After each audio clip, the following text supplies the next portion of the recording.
Right, brilliant, Matt. Yeah, well, back to King's Court MMA. Congratulations on that performance, that round two finish. Do you want to talk us through the fight? Because it seemed like you could have got that choke in a bit earlier, but the layup and the setup to it, I thought was exquisite. How do you feel going into it?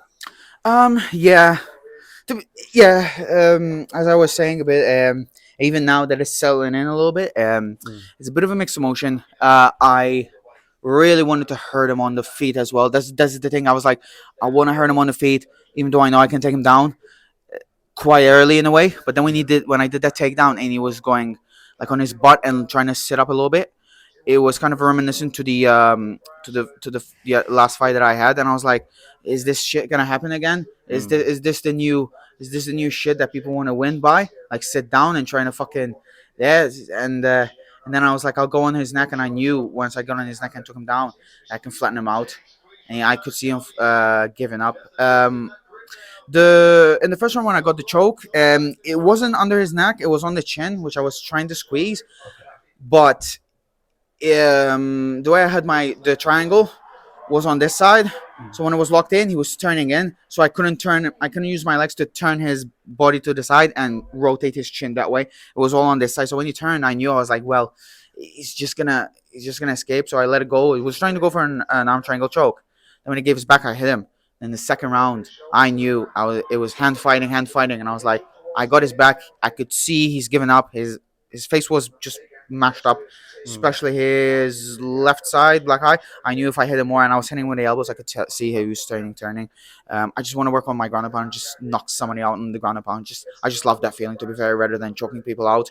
I can choke people, I can armbar, I can submit their arms, but I just love to fucking ground and pound someone. I just can't do it, but yeah, but I'll get that ground and pound finish one time. Definitely, definitely. Well, they looked like they were hurting him completely, and your ground and pound looked strong. You've got KOs on your record before. Yeah.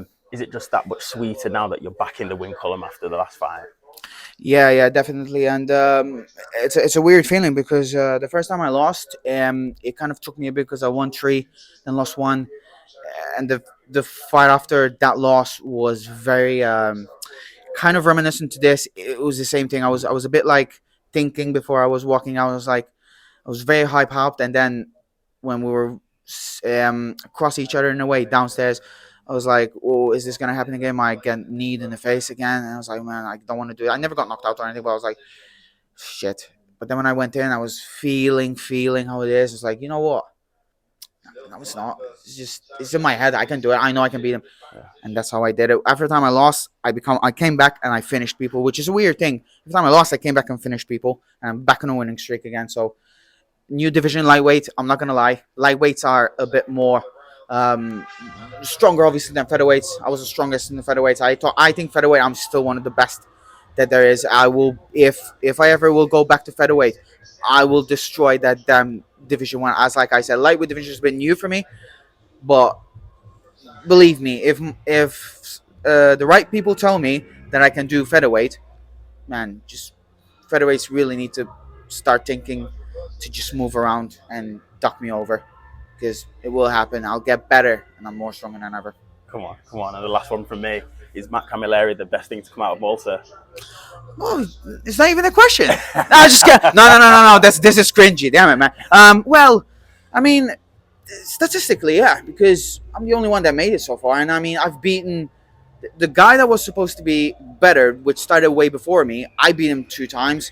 It's not even on the scene anymore. The only guy I wish that can transition to MMA is one guy, in specific one guy. I really wish he can from freestyle wrestling.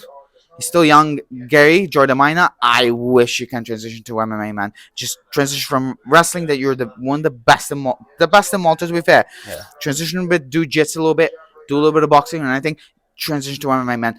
I think if I'm that good, wait for him. If he decides to go to MMA, he'll be the number one.